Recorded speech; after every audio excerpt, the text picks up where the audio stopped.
lah you ni beli. Ya. Sabar, jangan bising dulu.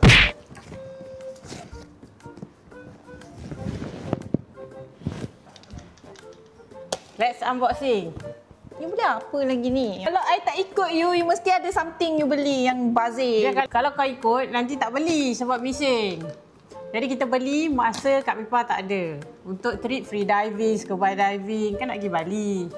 Itu kalau pakai. Pakai. Potong jari aku ni kalau pakai. Nampak ni, ini case ni nanti scuba dengan manta nak pakai. Okey, kita tengok, motor nak pegang. Nanti lalu dekat kelongkong beach tu nak pegang. Nanti drone tak bawa, syuk. Jadi drone. Kati kau lah Syarina, duit kau. Duit aku, tak apa. Sila unboxing, let's go. Bazir je. Mana bazir, nanti video lawa. Sama je. Tak sama. Semua gambar, kamera semua sama je. Tak sama lain. Tengok beza kamera ni dengan pakai iPhone. Tak tentu pakai kamera lagi lawa. Ni berapa harga ni? Yang ni RM3,000, 2999. Case Insta360 ni RM500. Lepas tu yang ni RM200.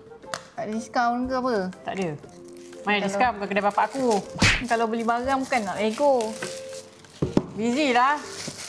Nego nak ambil masa.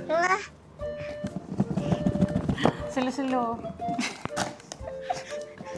Slow-slow. Tarik lah. Buat kedai. Ya Allah, ya Tuhanku. Bawa satu kamera je pergi scuba ni. Bawa lah banyak-banyak kamera. Kan aku yang bawa, bukan kau yang bawa. Membazir lah. Banyak sangat tak pakai. Kan yang pakai kan aku yang pakai, bukan kau yang Bawa pakai. satu je. You cakap you bawa satu je kamera. Tak ada banyak-banyak dah kamera. Kan aku yang bawa, bukan kau yang bawa. Memanglah. Tapi serabut lah banyak barang. Ya, tapi aku yang bawa, bukan kau yang bawa. Tada! Bawa satu je kamera. Bawa. Bawa kedai, bawa. Saya beli ni essential punya combo. Kalau korang beli essential combo 2999. Inilah barang yang korang dapat dekat dalam. This is the camera. I can't wait to try this. Jangan pakai kuku nanti calar. Okay.